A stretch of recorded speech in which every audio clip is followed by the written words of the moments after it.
to read the textbook, okay, read the textbook and also come up with all important information from there, and then you summarize, okay, in the form of concept, in the form of methodology and so on, issues and so on, okay.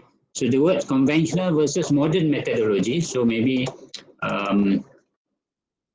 you get information from the textbook first for assignment number 1, and then for assignment number 2, what I want you to do, to choose 3 journal, okay. So you group of 3 means that one group member choose 1 journal. Okay, you read 1 journal or conference paper. Okay. Based on that case study, based on, for example, ASIC design flow, conventional versus modern technique, and then based on that, you read 1 journal and then you summarize or explain it in your assignment number 2. Okay, as a case study. Okay, so each of the group member will contribute inside 1 report only, so just 1 report. So although you 3 separate tasks, but that task need to be compiled into 1 single report. Okay, this is just a suggestion here lah. Concept and design, application and importance of it, issues and ways to reduce. And this may not applicable to your some of the title. So this is just a suggestion. So you may change it to suit your project, to suit your assignment task. Okay, all right. So I may give you the sample of reading material, okay. So but that's not limit you to explore further or explore more. You may explore other than material or resources given to you, and maybe the material or resources given to you is not listed in the folder, and then you can find it on your own. Okay, this is as a case study. Okay, the first one you get information from textbook. The second one, assignment number 2, you go online, get a journal or white paper or conference paper, 1 student per paper, okay, to read and then to summarize it. Okay, please use your own word. That's very important because we will run the Turnitin. Okay, Turnitin. I think all of you familiar with Turnitin using Google Doc. So I will set the threshold percentage. So if the percentage beyond the set value, and then you will be penalized. So make sure that you write using your own word. So for the term, technical term, it's okay to use, but in terms of elaboration, you need to elaborate using your own words. Okay, you can use a diagram, a table from the reading material, from the material that you read, but you need to cite it. Citation to something like this one, you number 1, for example. Is that you get it from reference number 1. Okay, at least 1 group task has 4 references 1 the textbook, and the other 3 from each of you paper. Okay, any question on this one? You will use the Google Classroom for submission platform. So any question? So this is not yet assigned to you all. I will finalize it first and then upload in the Google Classroom. These are the example. Okay, ASIC design flow, comparison of various CMOS design methods. So this actually you can get it from the textbook. Okay, clock tree synthesis, conventional versus modern technique. So modern technique is mostly on the latest journal paper or conference paper, you can get it. Okay, clock skew, okay, design consideration, issues and ways to reduce it, crosstalk. Okay, this is related to the CMOS digital IC design.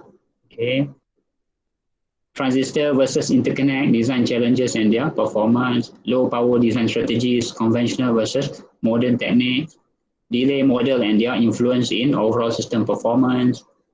Okay, sequential circuit design, design consideration and strategies, phase lock loop and delay lock loop, design consideration and strategies, IC testing, debugging and verification, conventional versus modern technique. This is actually, all of these actually I'm taken from the textbook. Okay, the point you can get from there to elaborate, to do the assignment number 1.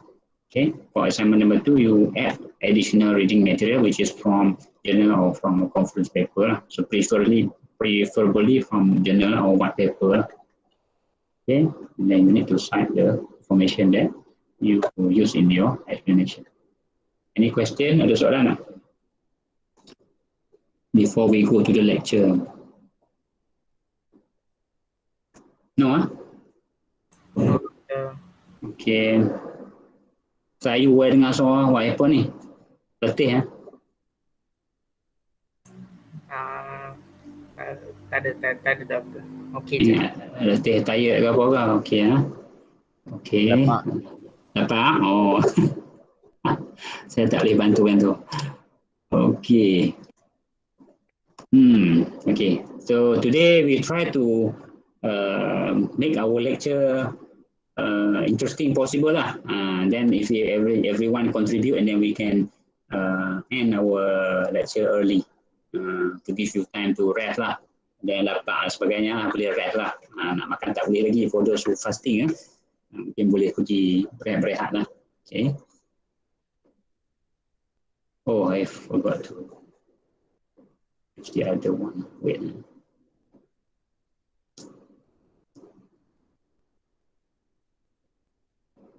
If you have time, if you have question, just ask me. Don't worry. Okay. So I will share another screen.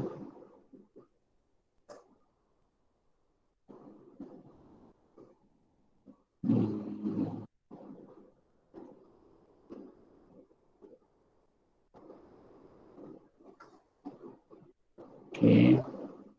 Hope everyone can see. Okay, we already discussed this until VLSI design. Introduction to VLSI design also we discussed. Just to recap what we have discussed. We have done the overview of VLSI, what is VLSI, and so on, and also integrated circuits. Okay. Then the characteristics and Moore's law, CMOS technology. Why we choose CMOS technology? Because of the various factors lah. These are the example of the specification lah. Okay, low power, cheap, fast. Because we just use a silicon. It's from silicon. Okay. By CMOS combination advantage of the two, bipolar and also CMOS technology. Okay, and then we also discuss what are ASICs. Okay, application specific. So your IC, you have an IC, but you design specific to certain application. That's what we call as ASIC. Okay, and then we move on to VLSI design methodology. Okay.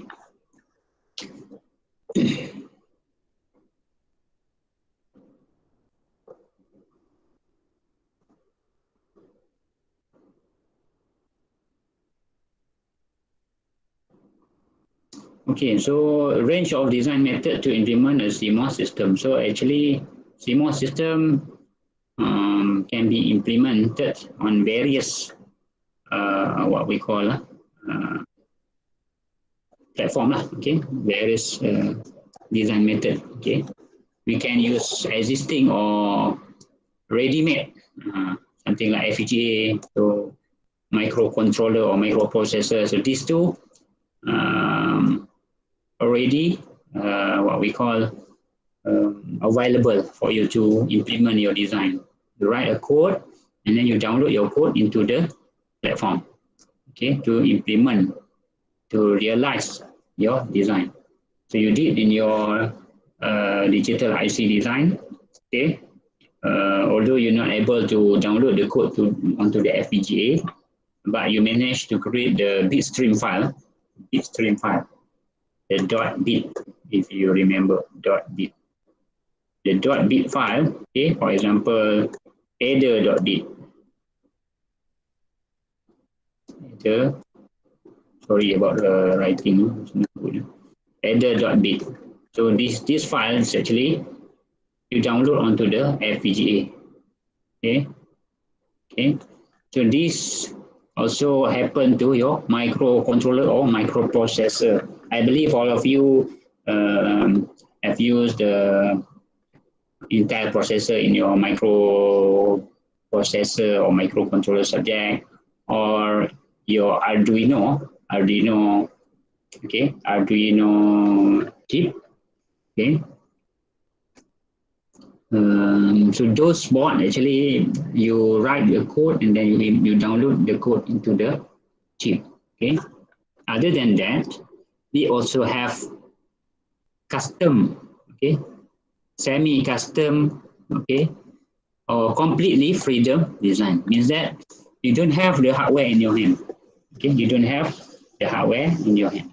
So what you do, you come up with your own design, okay, from your algorithm-based design or your architecture-based design. You design using Verilog, for example, or VHDL to develop the design, okay. Let's see.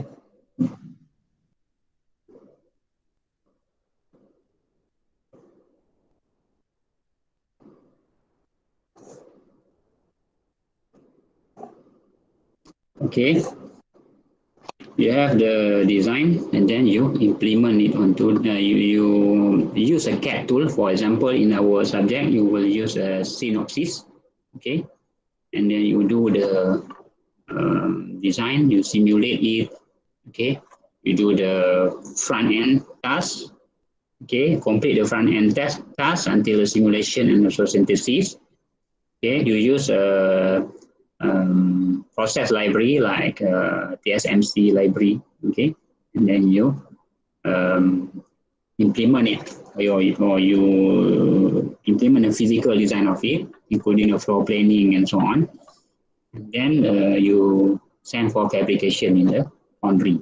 Okay, that's another range of design method to implement the CMOS system.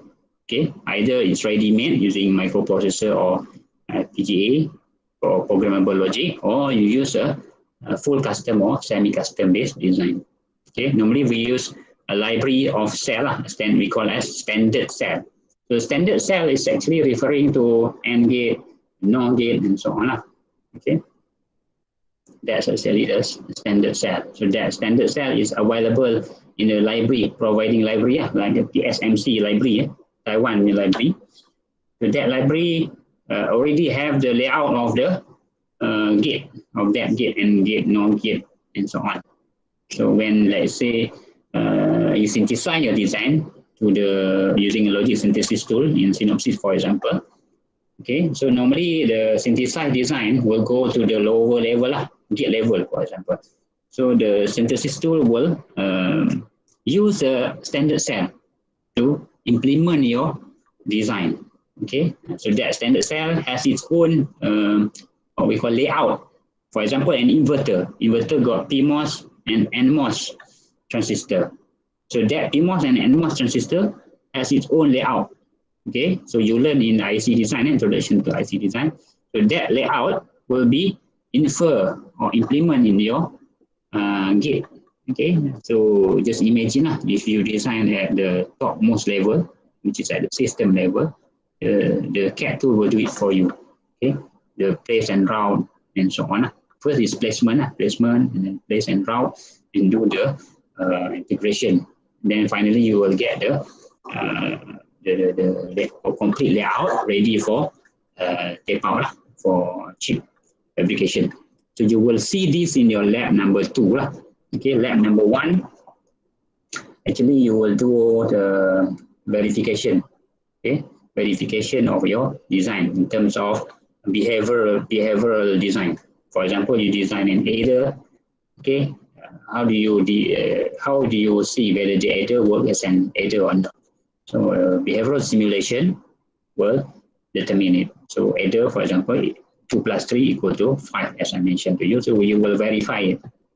Okay, once everything is okay at the front end part, and then you will move to the layout part, which is in your lab number 2. Okay, towards the end of your lab, you should be able to see the complete circuits of your complete layout of your circuit, for example, of an adder or multiplier or multiplexer, and so on. So, and then you will see the power line, the ground line, the clock line, and so on. Okay, which we will cover in our subject of course. So that's actually you need to have knowledge of design flow. What is actually design flow? Design flow only basically for ASIC design flow. Okay, we have front end and back end. Okay, the design flow is actually a set of procedure. Why we call it as a set of procedure? Because you need to follow the step. Okay, that's what we call as a set of procedure. If you don't follow the step, your design might not work as expected. Okay, okay. So you have basically a front end and back end. So front end, basically we do a simulation on the design. First we design, we have a specification of that design, and then we design it using Verilog, for example. And then you have the what we call simulation. You do a simulation, behavioral simulation, and after that you proceed to the next step, which is the physical design of back-end design. Okay, so that is actually a set of procedure that allows designer, so you as a designer, to progress from specification. This is what I mentioned just now. Okay, from specification. So normally an engineer cannot work without specification. Okay, if someone asks you to design, okay, you design me what we call a processor, just a processor he mentioned to you without giving to you what is actually the speed, the frequency of the processor, what is actually the I/O port, how many input, how many output, what is actually a particular function of the processor, is that specific processor for arithmetic operation or for logical operation and so on. So that's actually a specification. So a designer need to have it from the customer. Customer when it approach you, they will ask you, oh, can you do this way? Can you do that way? Can you push the chip or the processor up to a certain frequency? So this processor is to be used in the, for example, in the aerospace application. So what is actually the frequency suitable for it, for example? So you as an engineer need to suggest need to discuss with the customer. Okay. So for a chip to the final chip implementation in error-free way, this is very important. You can see the very important word here is set of procedure. So you can, jot down the important keyword. Normally, for my student during the class, I always encourage them to get the keyword instead of memorizing from beginning to the end of the sentence. Okay, so this is one sentence. So for you to understand the concept, I suggest you all to understand the important keywords. So first important keyword is set of procedure. Okay, we have the flow that we need to follow, that we call as procedure. Okay, and then we need to have specification to create a design, a chip. Okay, okay, and then we will do until the final chip okay, final chip implementation in an error-free way. So this forward very important for you to understand. Okay, that's actually the definition of design flow. So if you do exam online, so I see some of you suggest online exam. Okay, so this kind of question might not be asked because it's already available in the lecture note. Okay, so the question might be asked maybe an open-ended version. Okay, for example, I will give you question that you cannot get it straight away from the lecture note. It's still within the boundary of the design flow, for example, but it's a bit you need to think. Okay, for example, you differentiate between FPGA design flow and ASIC design flow and identify the key difference between the two. That's for example so that kind of question the student cannot get straight away from the lecture note. You need to think first, you need to explore, you need to figure out what is FPGA, what is ASIC, what are the difference between the two, and what is actually the key different step or features between the two. Any of you can answer. Boleh jawab? What's the difference between ASIC and FPGA? ASIC for a specific Okay. And FPGA is just general. Okay. Any other answer? Yeah, specific. And ASIC is usually faster. ASIC usually faster. Okay. Any other? In terms of design flow. In terms of design flow. Any other try? Okay, good. Abdul Aziz, we get the point. ASIC faster, yes. But in terms of design flow,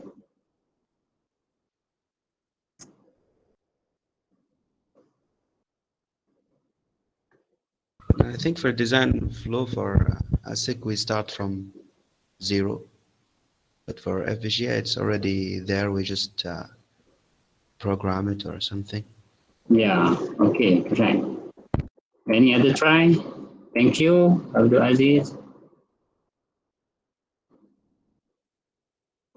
ASIC punya stage tu ada 7. Okay. Manakala yang FPGA tu simple and faster. Ni answer Google. ASIC ada 7. Dia involves 7 stages to get complete in design. Okay. Whereas the design flow of FPGA is a simple and faster. Can you elaborate further in terms of design, in terms of the realization onto hardware? Kena cari dulu doktor. Okay, okay, thank you. Thank you, good, good. Any other try? It's okay, good try. Good point as well.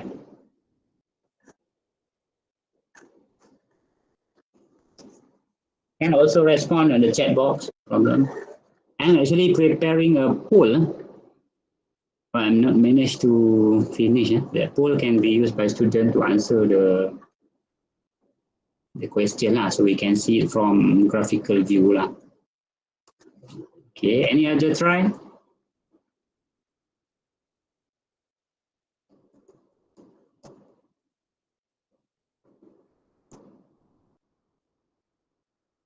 Can use a chat box as well, no problem.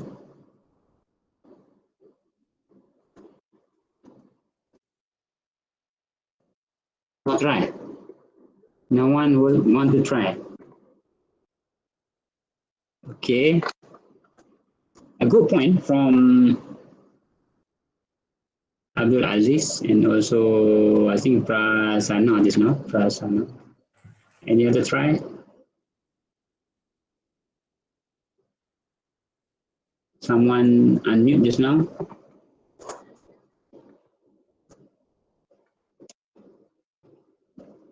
No. Okay, so basically, you can identify based on the design flow if you move on to here. So this is actually the what we call a general design flow of an ASIC. What's the key difference if you can identify here? If you can memorize FPGA. You look at the front end, okay? The front end is actually similar to FPGA design flow, okay? But if you move further down at the back end, okay, the very end one, the to CMOS fabrication here, this is actually for ASIC design, not for FPGA. We're not going to fabricate anything in FPGA design flow, but we download the bit stream. Remember I mentioned to everyone just now, bit stream. Same like FPGA microprocessor or microcontroller, your Arduino, your DSP processor and so on. So we download the bit stream, okay? So for FPGA, we don't do this part, the back end part. We download the bit stream to the FPGA. We do the placement assignment, pin assignment. Okay, we do the pin assignment for FPGA.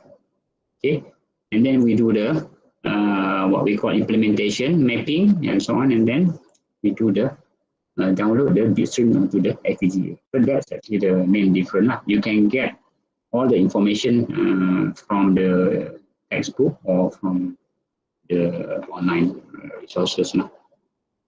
Okay, so that's actually the key difference. So if I ask you the key difference, you focus on the back end of ASIC and also the back end of the FPGA design flow. Right. So for ASIC, okay, design flow, we have a product requirement. So what actually the specification actually? So product requirement is actually the specification. And then we start do the coding. We write the code. We don't mention here writing the code actually, but behavioral or functional specification, that is actually a process of writing the code. Normally, either we use Verilog or VHDL, write the code for ASIC.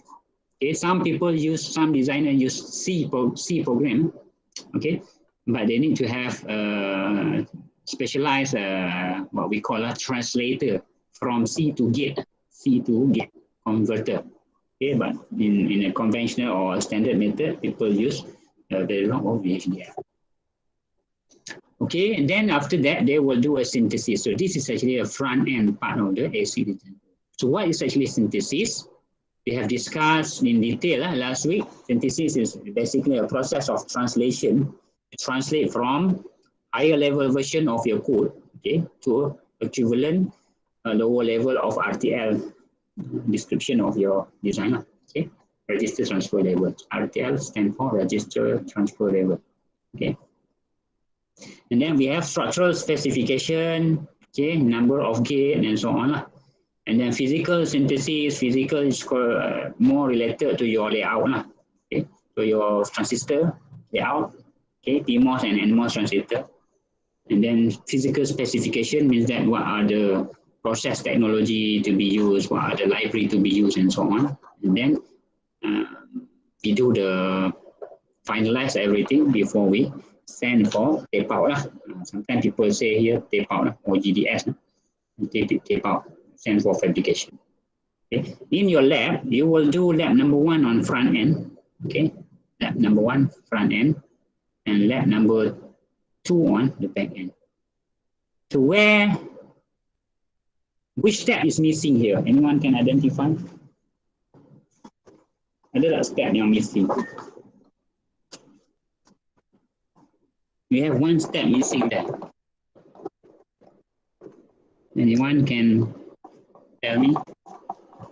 I give you a clue lah, front end. Just look at front end. So which step is missing?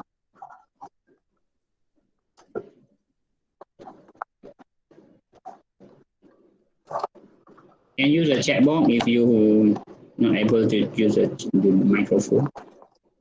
Which step is missing?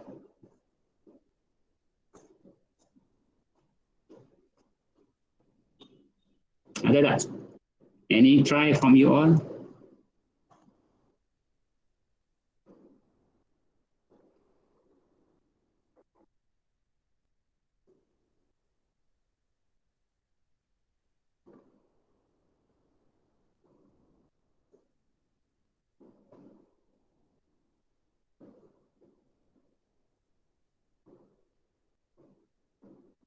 No answer? Try to look at the front end. So we have product requirement. We write the code or behavioral functional specification and then synthesis. So before this step, before the functional specification, in between behavioral specification and synthesis, what is actually the step that we need? That one is optional actually. That's why you can see the design flow is not mentioned here. Is it test bench? Yeah, correct. Okay, thank you. Simulation, we do the functional simulation, correct. So normally, we will do the simulation first, okay, before we do the synthesis. Okay, but that one is not compulsory in the design. Normally, a designer, they will skip that part, okay, but the good designer will do the verification first lah, to do the simulation. Okay, they're not mentioning here because there's not part of the design process. It's just to complement the design flow lah. Okay, it's not part of the design process. It means that if you don't do the simulation, the design still can proceed. Okay, the process still can proceed. Okay, so synthesis is very important. Okay, the way you write the code, it has to be a synthesizable. That's why we have discussed in very detail in our previous course, which is digital IoT design. We always mention about synthesizable design. Okay, a good designer will write a code, okay, Verilog or HDL, with a synthesizable code, so that it will able to translate it to equivalent hardware. Okay, for example, okay, let's say we have okay, cannot see here. We have, so let's say module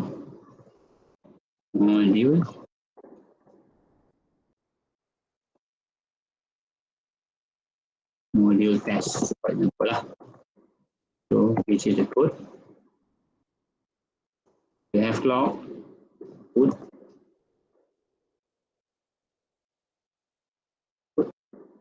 JFK,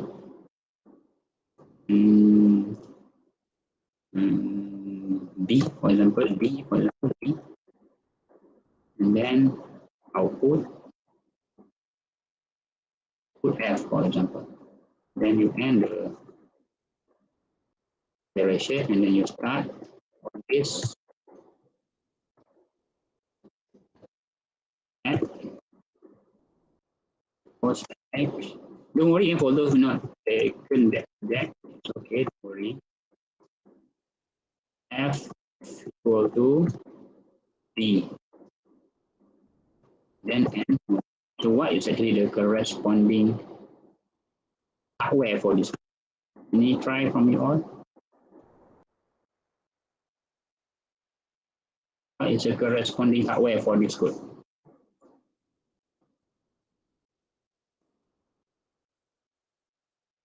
It bigger so that everyone can see it. So what is the corresponding equivalent hardware? This is actually in part number 2, behavioral functional specification, where you write the code.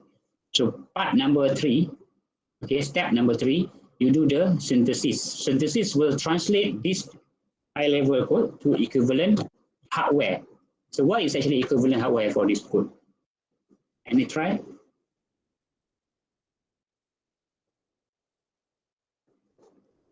Kalau ada poll tu best juga lah. Saya tak sempat buat. Any try from you all?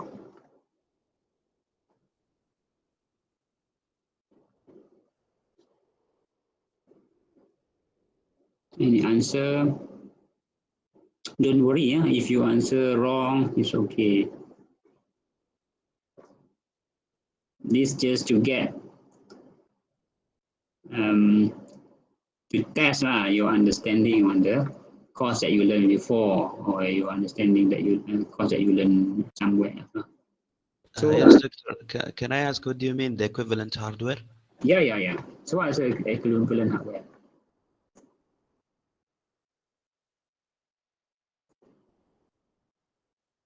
For the code of this one,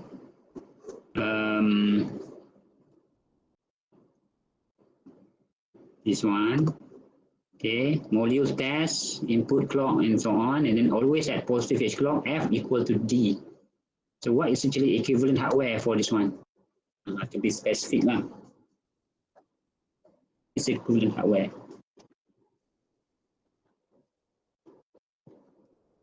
So maybe I can sketch something. Any try, any answer? So we have this box, input to input, okay, CLK,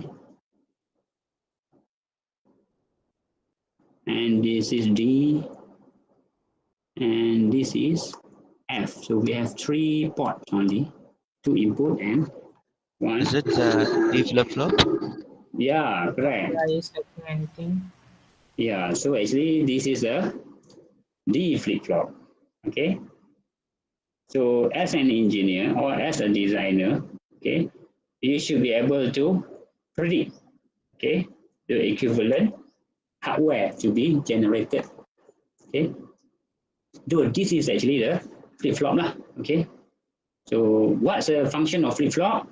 So every postage edge of the clock, you will get the input to become output, okay? So this is your clock, okay? Don't worry, if you don't understand it, don't worry, okay? So this is your D, And then every sorry, doktor ada sketch anything ke? yeah, Tengah yeah. sketch ke? Saya tak dapat tengok lah. Nampak? Nampak slide saja. Okay, okay. Nampak ah? Oh, saya kena share entire screen tu. Sekejap stop presenting. Share entire screen. Okay, share.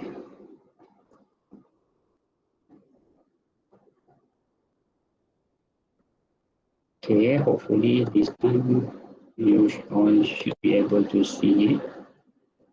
Okay, so I test and so I sketch something, you see it? Boleh doktor sekarang. Okay, good.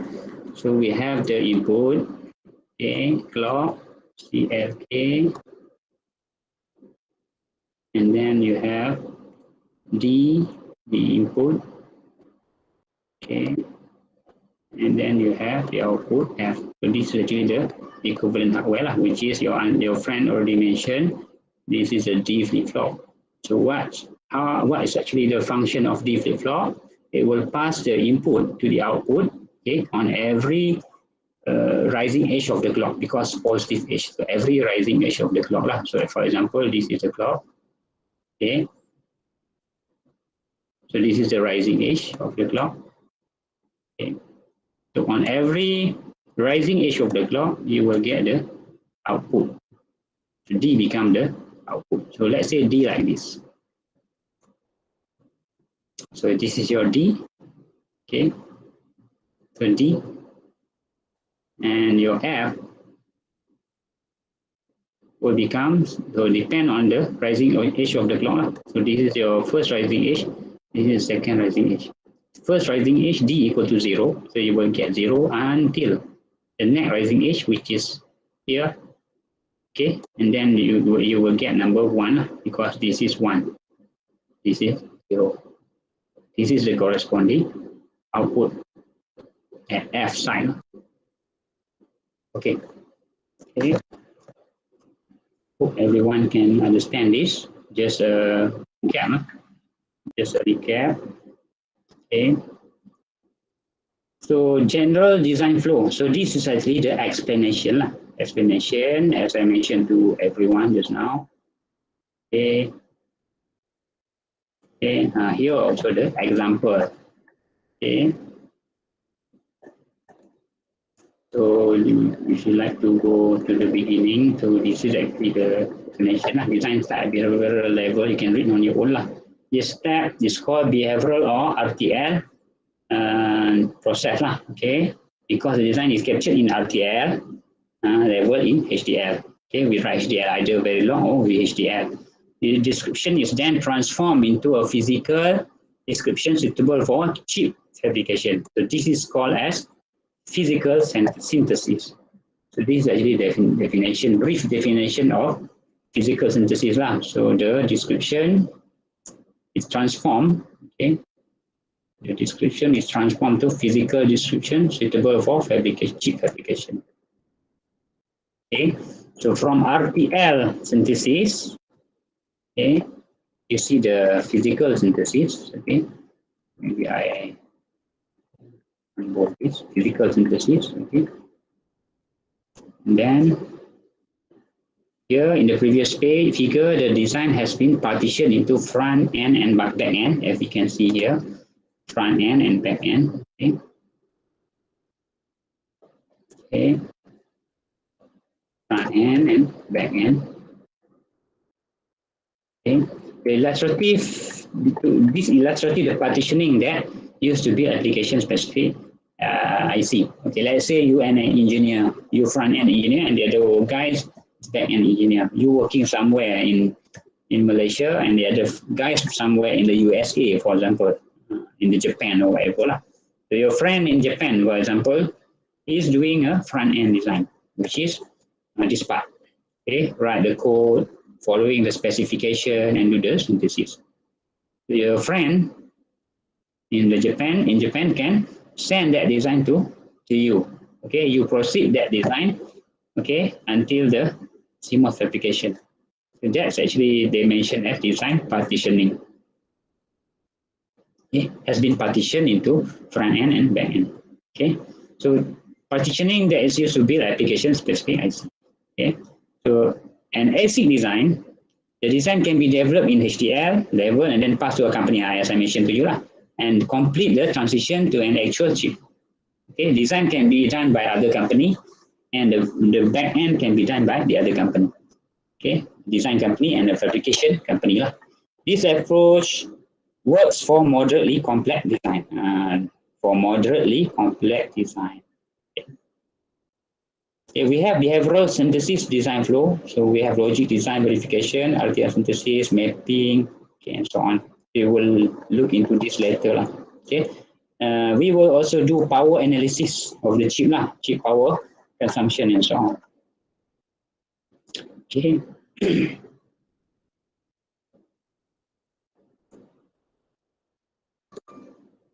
Okay, automated layout generation and so on. Okay, so we can also use model sim software, model sim, okay, to do the simulation. Okay, behavioral synthesis and simulation and one verification. Mention here verification. We can use model sim, and for synopsis we use the VCS. This is actually I mentioned to you, Verilog compiler simulator VCS. So for the front end part, we will use the VCS and also design compiler. The design compiler for synthesis purpose, and VCS for designing and also verification, simulation purpose. Okay. So this is an example of the code. So this code will be used in your lab 0 actually. Lab 0. Lab 0 is not actually contribute any marks to you, but it's very helpful for you because you will use the lab 0 and this code, this multiplayer code, to run the design to design to proceed the ASIC design flow to post the ASIC design flow until the layout. So if you can see at the flow here, so your Verilog code which is here, okay, you will do a synthesis using design compiler, okay, synopsis design compiler, and also do simulation using VCS with a compiler simulator. And then lab 2, you continue to this back end step.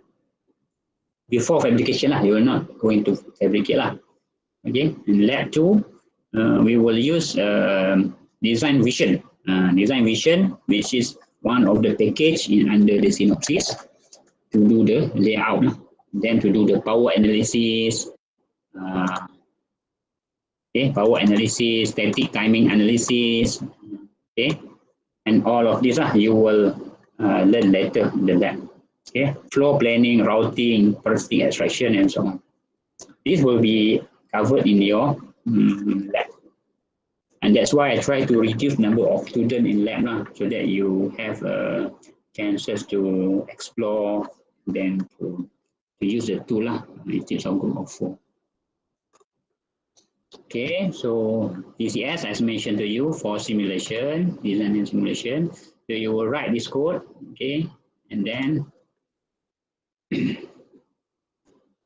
behavioral synthesis. So normally RTL synthesis will convert, as we discussed, RTL code, the Verilog RTL code for this example, to generic gate, register, and so on to optimize the speed and the area. Okay.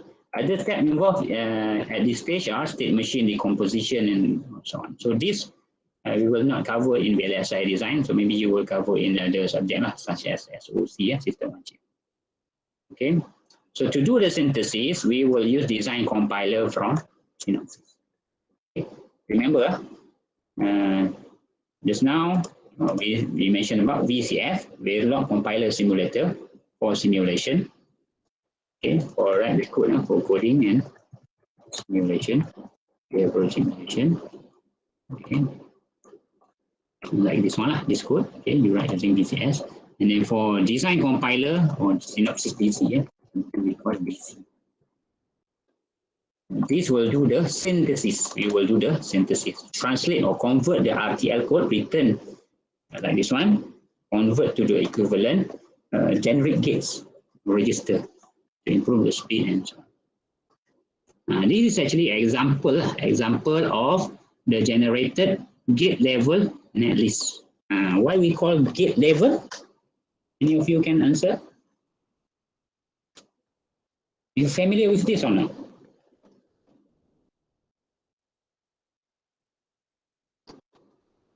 Why we call gate level?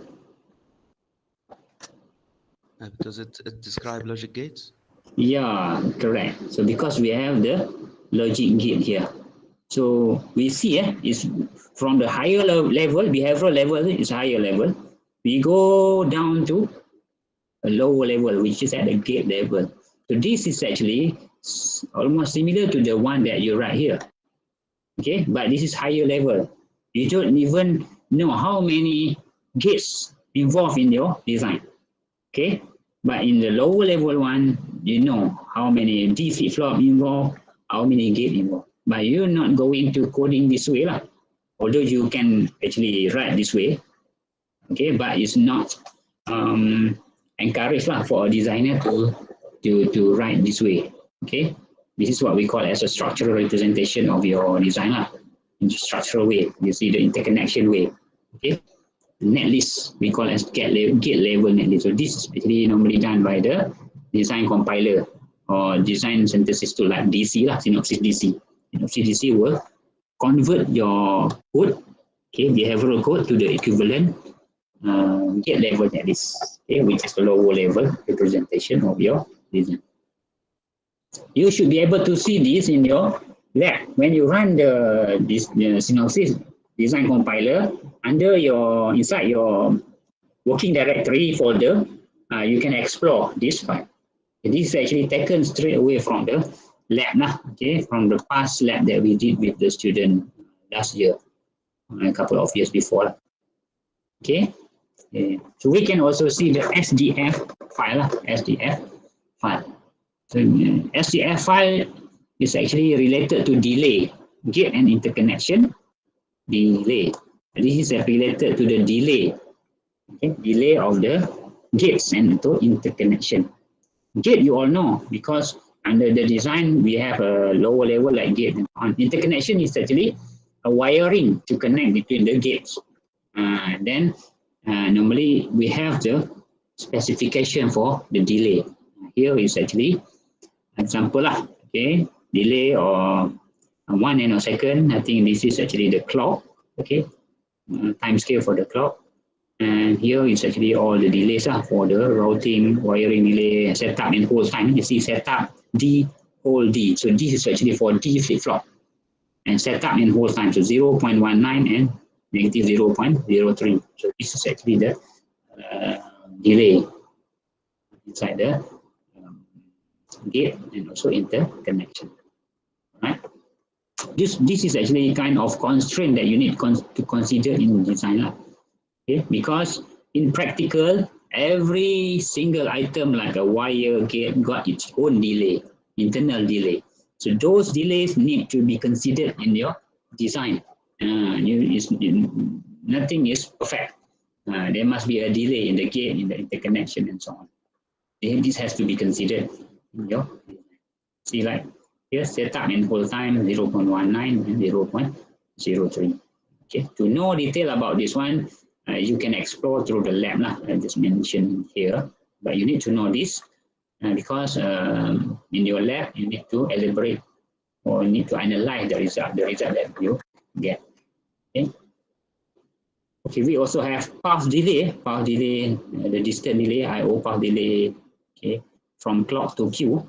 So here is actually the source, here is actually the destination, source to destination. Q is actually the output of the flip-flop. QB is actually another output of the flip-flop, the inverted version, for example. Okay, Q bar. Okay, from clock to Q bar. So how long is the delay? Okay. Right, so this is actually another report that you will generate from the lab number, I think this is lab number 2. Okay, lab number 2. Okay, so this gate, XOR, XNOR, and so on, multiplexer, and so on, this actually belong to this coding. Okay, So the report will generate the delay for each of the gate. For example, if we can zoom in a bit. Okay. So XNOR 2, this is actually the delay 0.29, okay, and 0.82, and also the load delay is 0.04. Okay, and then we also can see here the critical path. What is actually critical path? The longest path in the combinational logic. Remember, the longest path in the combinational logic. So it will give you in terms of slack, positive slack or negative slack. We will cover this later, okay, in the lecture. You see this. Yeah, I can show it here. This is data required time and data arrival time. So the slack is actually you minus this 2 times, and then you will get the slack time. So required time is at 49, maybe nanosecond, but arrival time is actually ahead of the required time, earlier than the required time, which is 6.67. The difference between the two will give you the slack time, which is 43.1. You minus this, you will get this 43.1. And then from the critical path, you can get the clock frequency, which is 145. You try to divide 1 over 43.1. Hopefully we get this value. I'm not sure. I didn't use a calculator yet. So 1 over 43.1. I think this nanosecond. 1 over 43.1. You will get the clock frequency of your design. Any of you try? Dapat tak? 1 over 43.1. Dapat tak?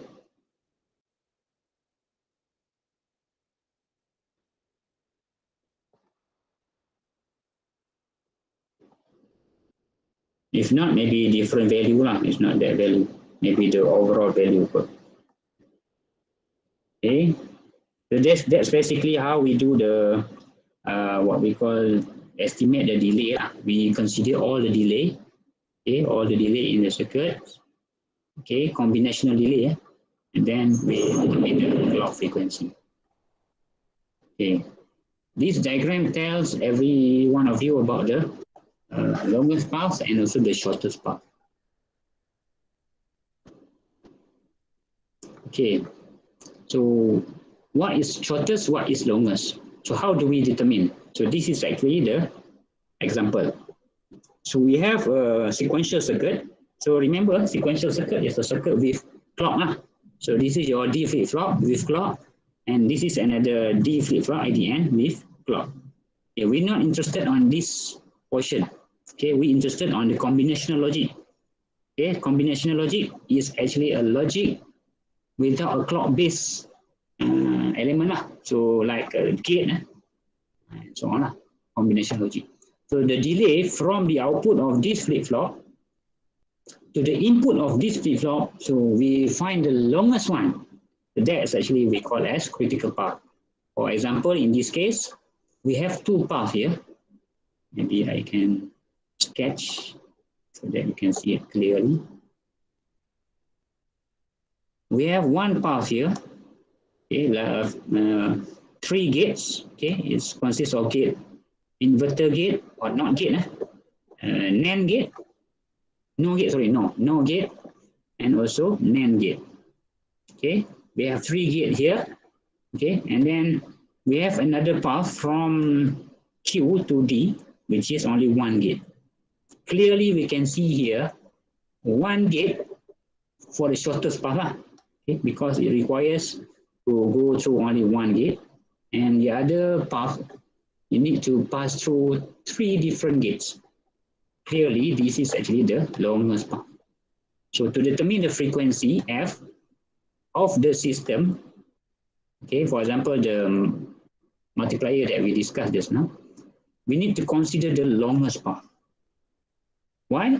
Because we need to consider the longest time required from the data to travel from this distance, from this point Q to the D. That's actually the process of determining the clock frequency of a system. Okay. Why? Because clock, if you can see the clock here, to next rising edge. Okay, this is first rising edge, second rising edge. Okay, the duration between these actually determine the clock frequency. Okay, anything could happen in between this. So to allow the time for the data to transfer from this gate, inverter gate, until the last gate and goes to the flip-flop, this is actually the time. What happens if you choose this time, shortest path? So maybe your data is not ready to arrive at D. That's why we consider the longest path. Yeah, hope everyone clear. Any question? Just ask me. Okay. All right. So normally we represent combinational logic using a cloud lah, cloud. So this is actually combinational logic. This combinational logic. The path between the clock to the input to the next flip-flop. Okay, clock to the input of the next flip-flop and so on. That's actually determine the critical path. Okay, and then other than timing, okay, we can also investigate in terms of the area, how big is our design. Okay, so to see the area, normally we represent it in the form of number of gates. Number of gates. Maybe I can highlight here. So number of gates. See, number of gates. So in this case, we have 451 gates. Okay, it's actually a total of this lah. It will total all of these, then it becomes this. Okay, so we have 2 NAND gate, okay, and the most one we have XNOR gate, which is 172 gates. Okay, when we sum all together, it will give you the total number of gates, which is 451. So that gives you roughly the area of your chip. Okay. All right. Behavioral synthesis design flow. So static timing analysis. So this explain you about the static. Before that, we have functional verification. So what is functional verification? Here I give you the summary. You can get detail in the textbook. So what is the function of functional verification? So to prove the structural netlist, like our netlist structural netlist, okay, our structural netlist and the gate level netlist, perform the same function as original behavior HDL. Means that you do the simulation at this level. Wait, where is it? This here. So this is what we call as behavioral. Okay, behavior.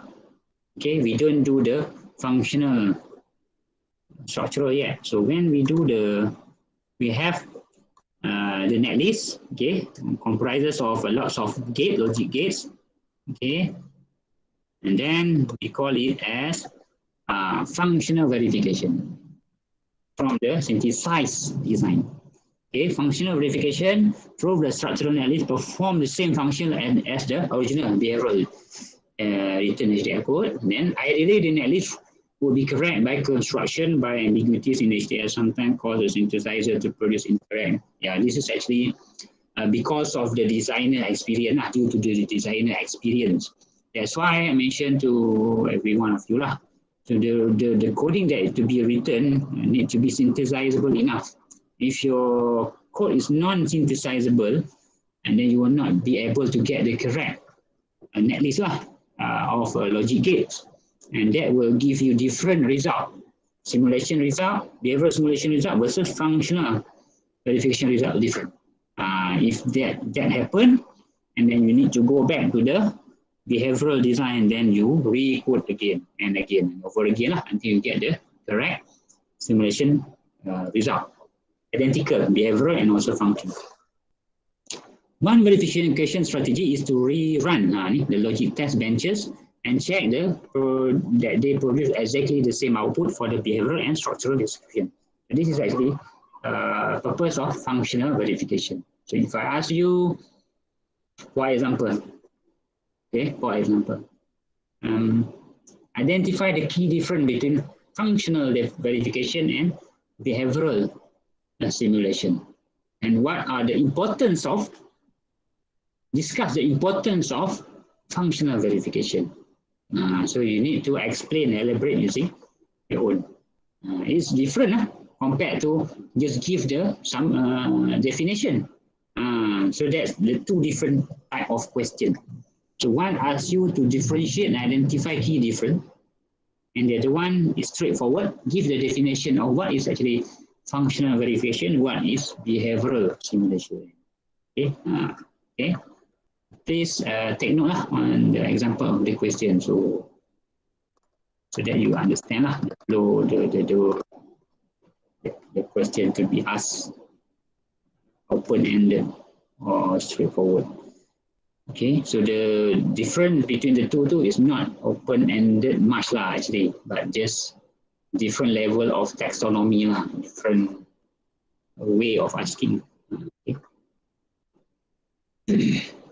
What is static timing analysis? So, and here we also discuss at this stage the functional of gate level. So we're still in the gate level. Then original behavior description has been established.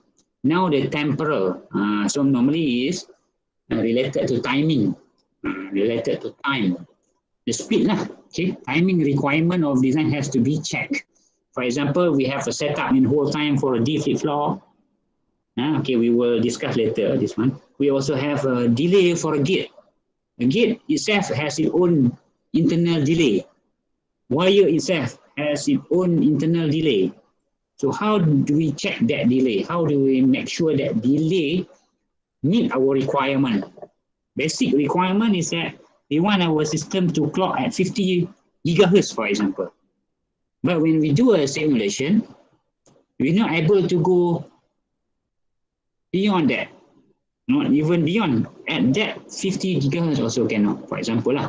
Okay, so that's actually the limitation that we need to consider when do a design. So for example, our customer asks us, oh, please define this terahertz frequency design, for example.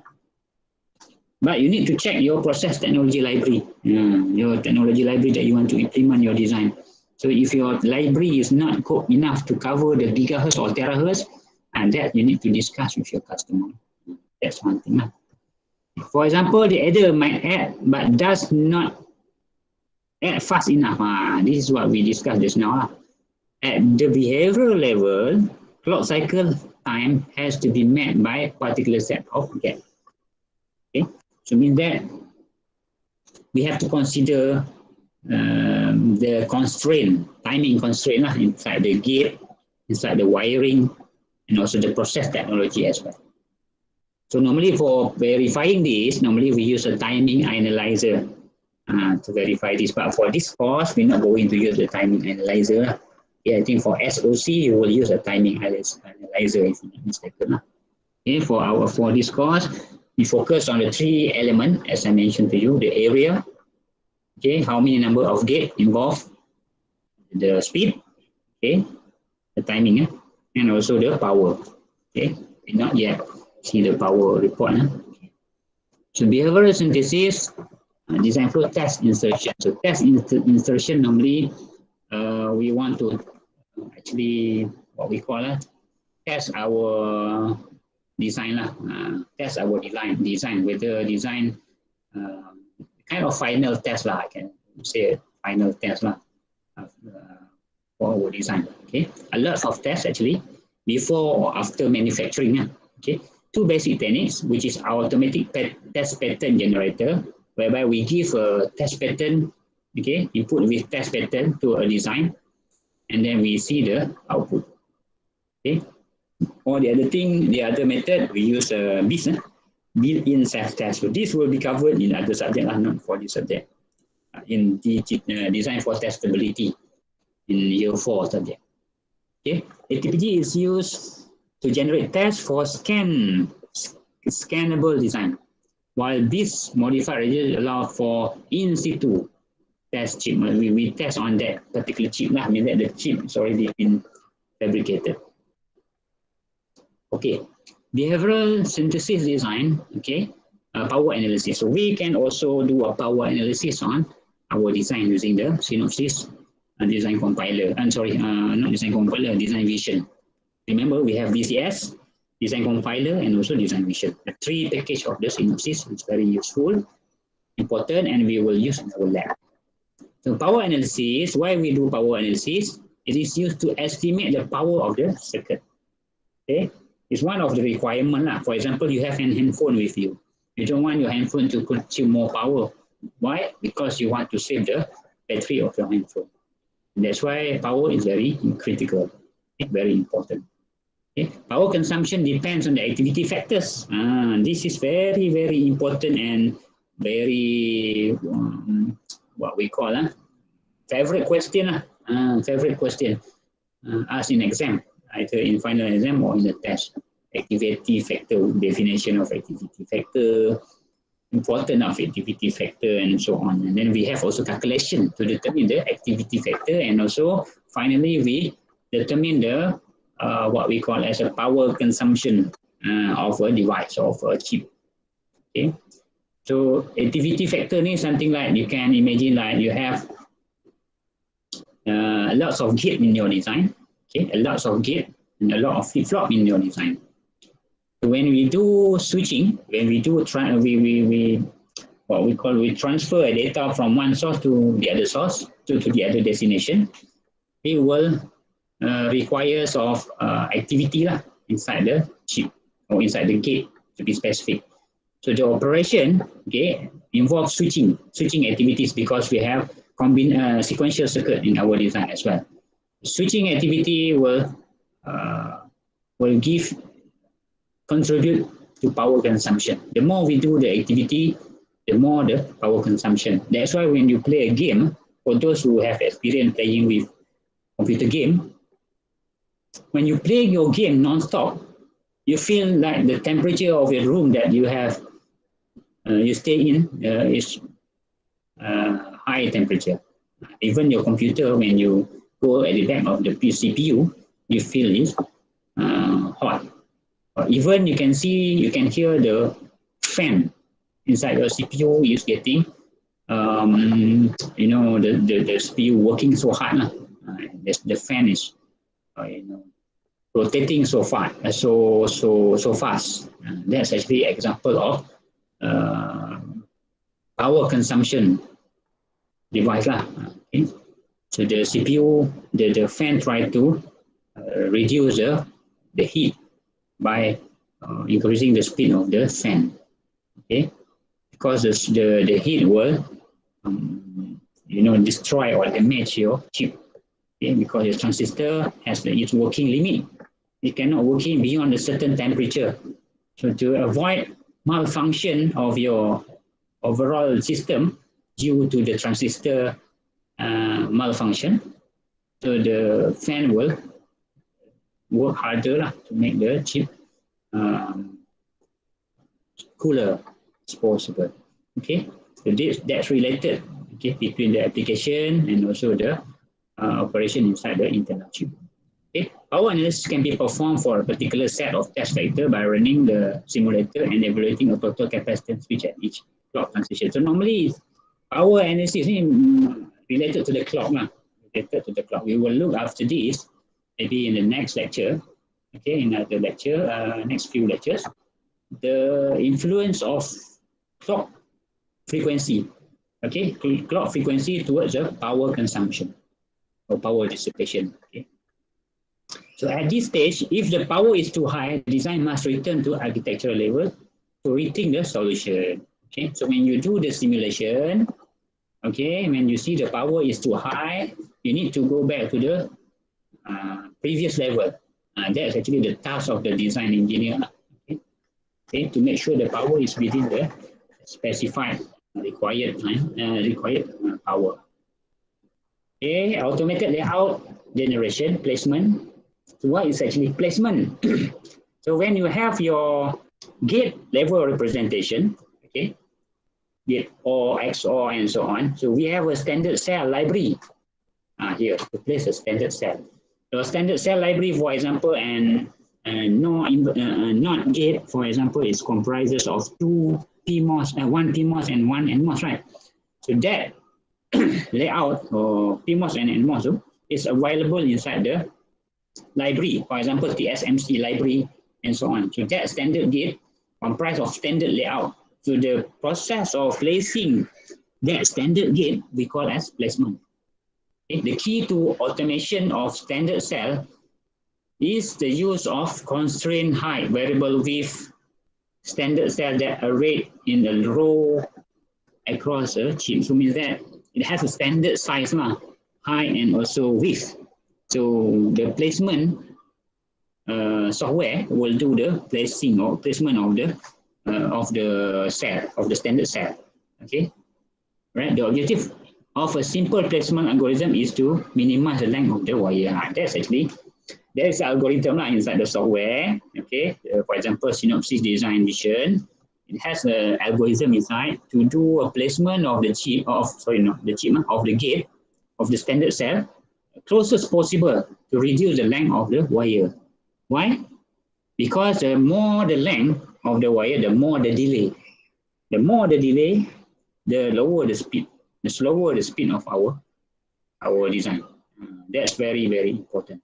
So we will do a calculation on the design interconnect, if I'm not mistaken, the deep submicron interconnect, okay, and the chapter deep submicron interconnect, on how we estimate the delay of a wire. Okay.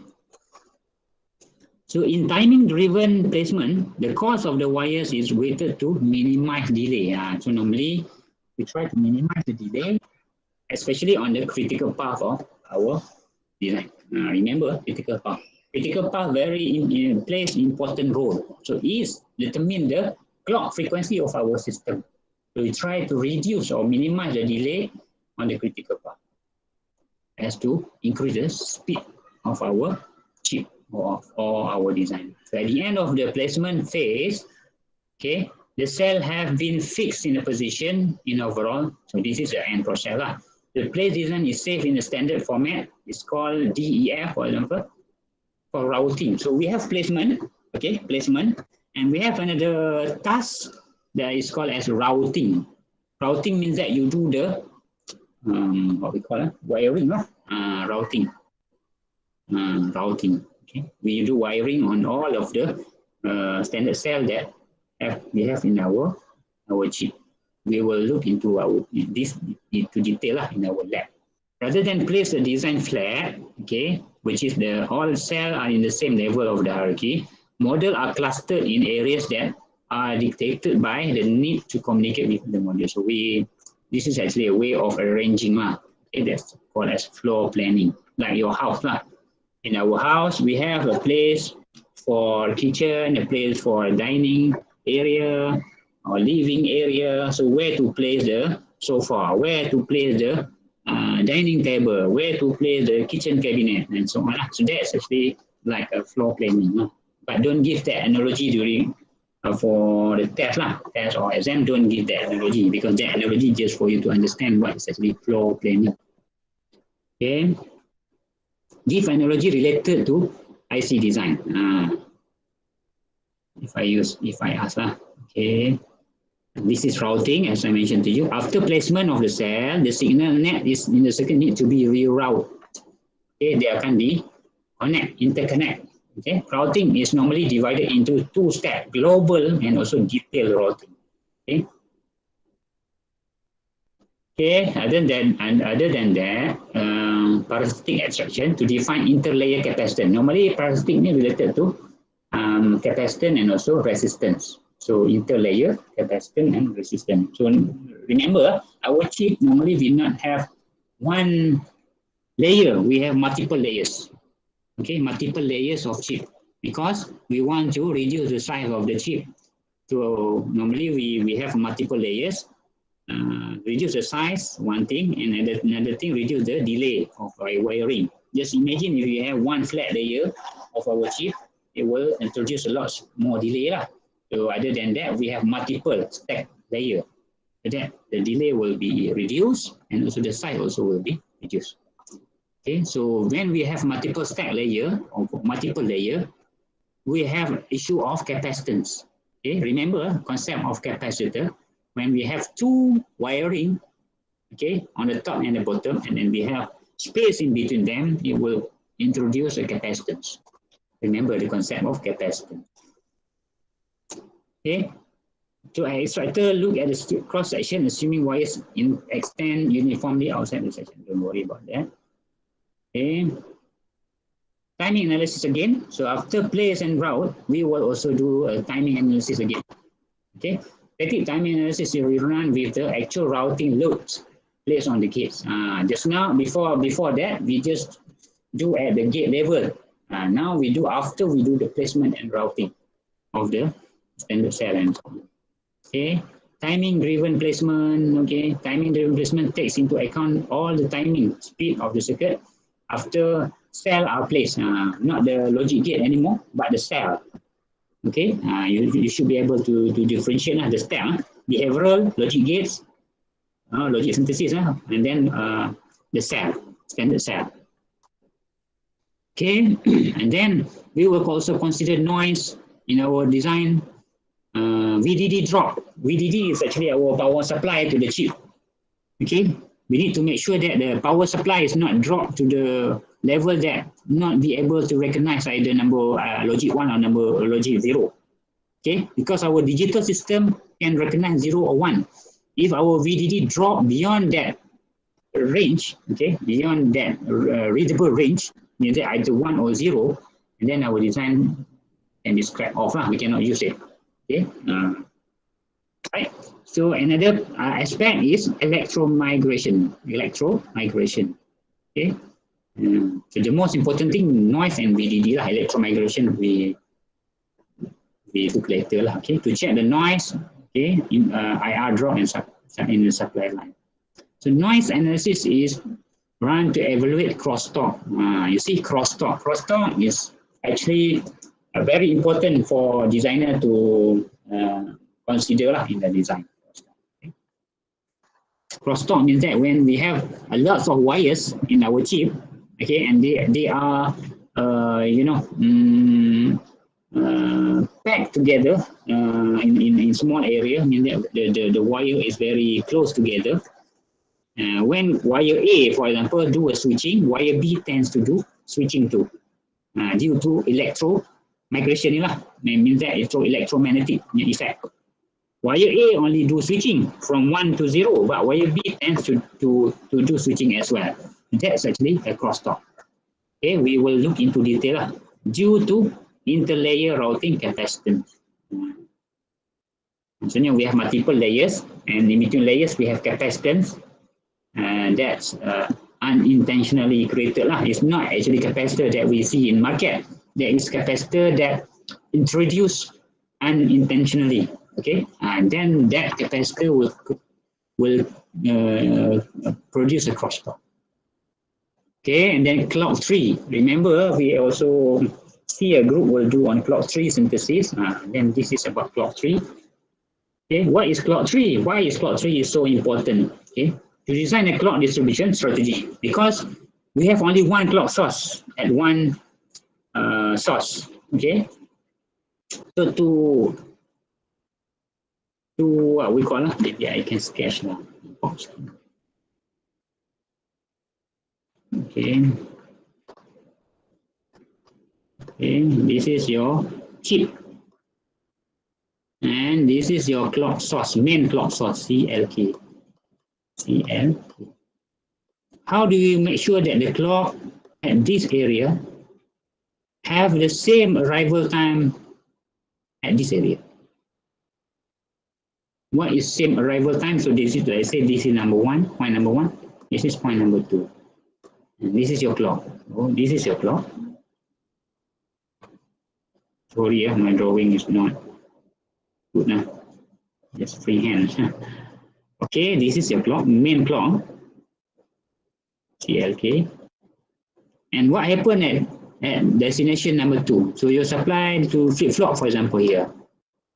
And then you have another flip-flop here. Okay, the clock goes to this one.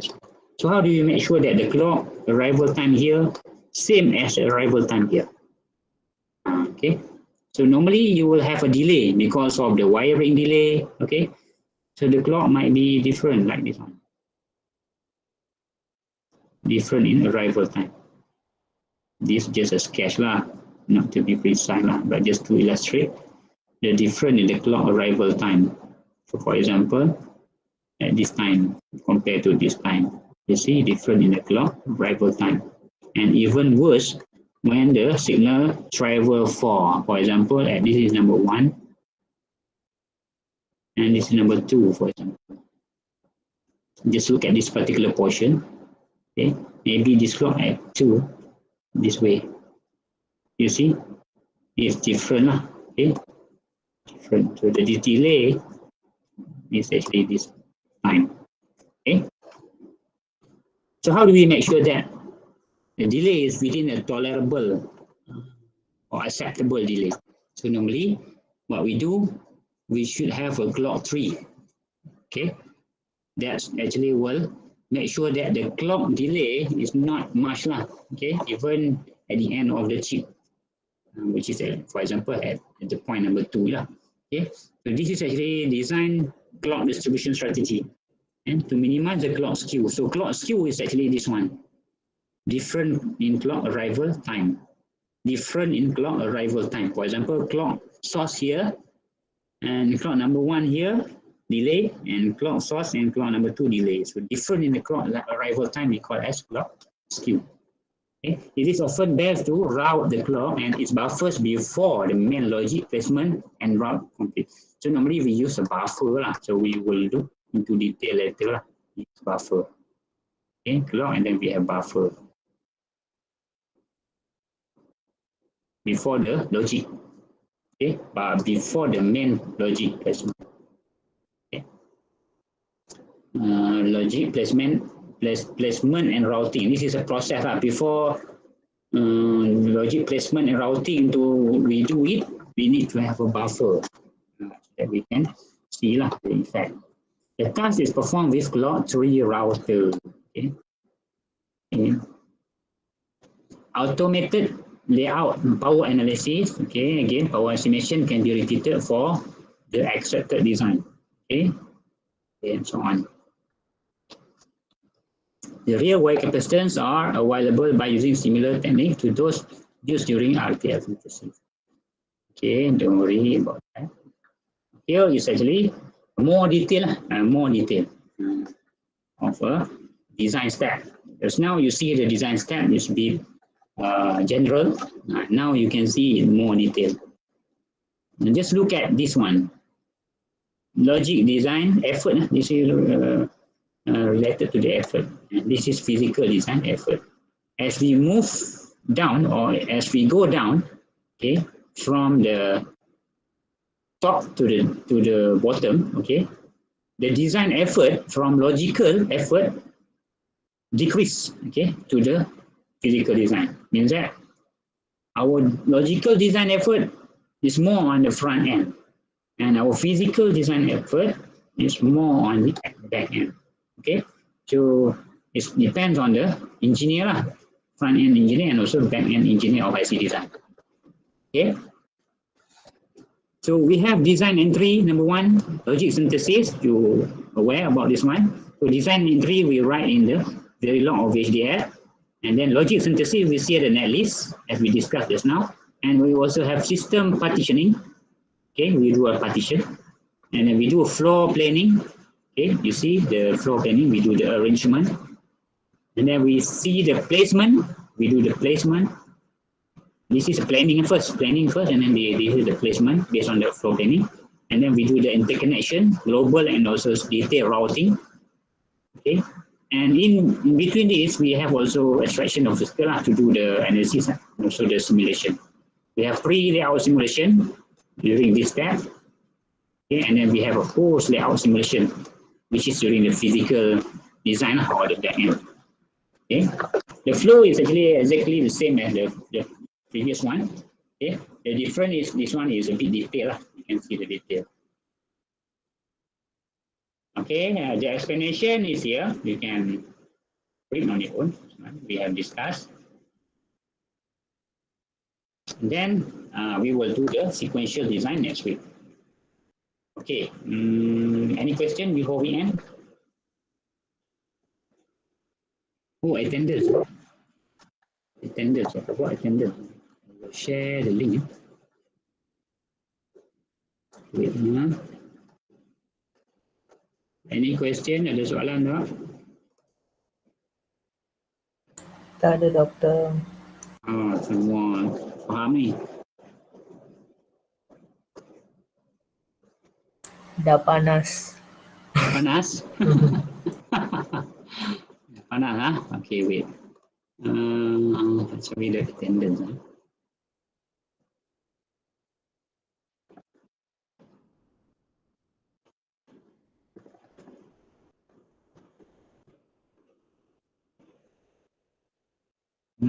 Class activity, okay. I will share the link.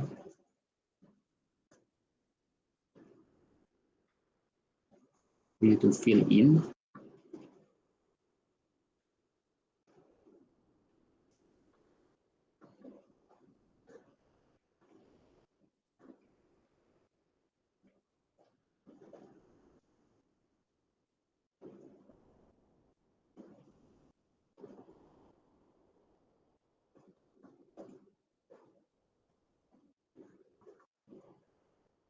Any question?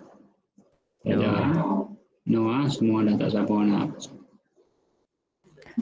Nak pergi bazar saya. Pergi bazar. Sekejap, saya cari link tak jumpa lah pula. Alamak. Sekejap. Okey ni. Nak pergi bazar ni, tak hujan ni. Sini hujan ni. Sekejap. Okay. Just fill in the link. Fill in the form. Fill in the link pula. Fill in the form as an attendance and then, yeah. Natasha, any question? Nampak angkat tangan tu. Natasha binti Muhammad. I stop the recording first. Any question?